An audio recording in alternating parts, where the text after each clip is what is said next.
and close the semester with one last video specifically about academic freedom.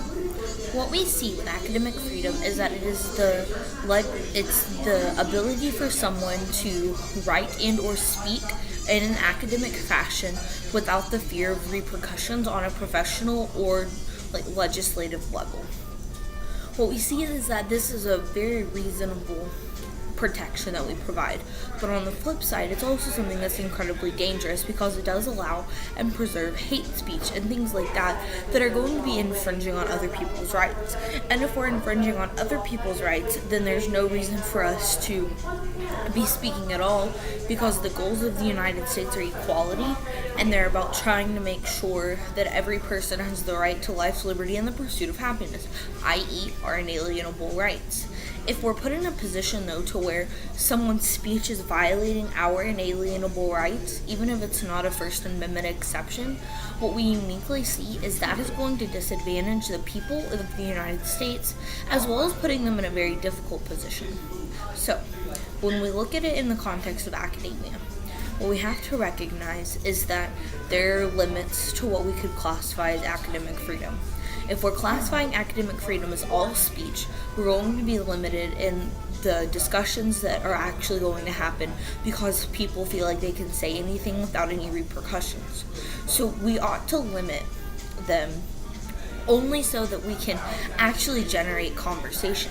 If we allow for things like hate speech to be protected under academic freedom, then what we're actually doing is we're putting people in a position where they don't feel like they can speak out against this hate speech because it's technically protected by academic freedom. The goal is to not protect any kind of harmful speech. It's like our rights. Our rights end where someone else's begin. And if we're infringing on people's rights, then we're doing a disadvantage and a disservice to the United States as a whole. So when we take a step back, what we have to then recognize is that academic freedom is something that is good within limitation, but we have to be willing to limit it. Some ways that we can limit academic freedom are on the basis of the type of speech.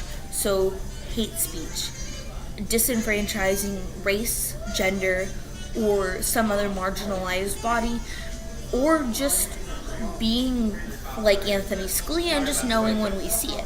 All of those are opportunities for people to be better promoted and better protected within the United States and the academic freedom that is being preserved.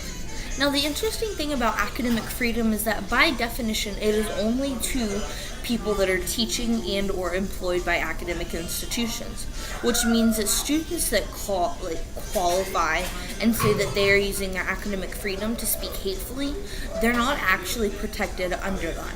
So that's an important thing to recognize, because if we're using academic freedom in places where it's actually not intended, then that's going to open a litany of problems for the United States as a whole and the academic institution.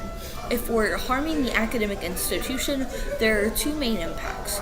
First, the impact of decreasing education. If people are worried about the conversations that are being had and or worried about what's being said about a body that they belong to, they're not focused on learning and they're not focused on doing their homework and or going to class. Most of the time because they're frightened or afraid of what could happen. But second, it can lower the amount of attendance in college, specifically because people don't want to be in atmospheres that don't feel open to them. That's why we generate things like safe spaces across college campuses. But safe spaces don't do a good enough job sometimes because professors are protected by academic freedom, or students say that they are protected by academic freedom. And both of those things put us in a situation to where we're disenfranchising students and not making them want to go to class.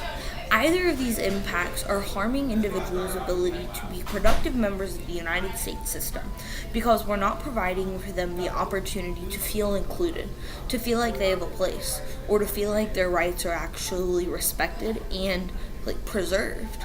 So we have to find ways to limit academic freedom insofar as we have to find ways to promote equality.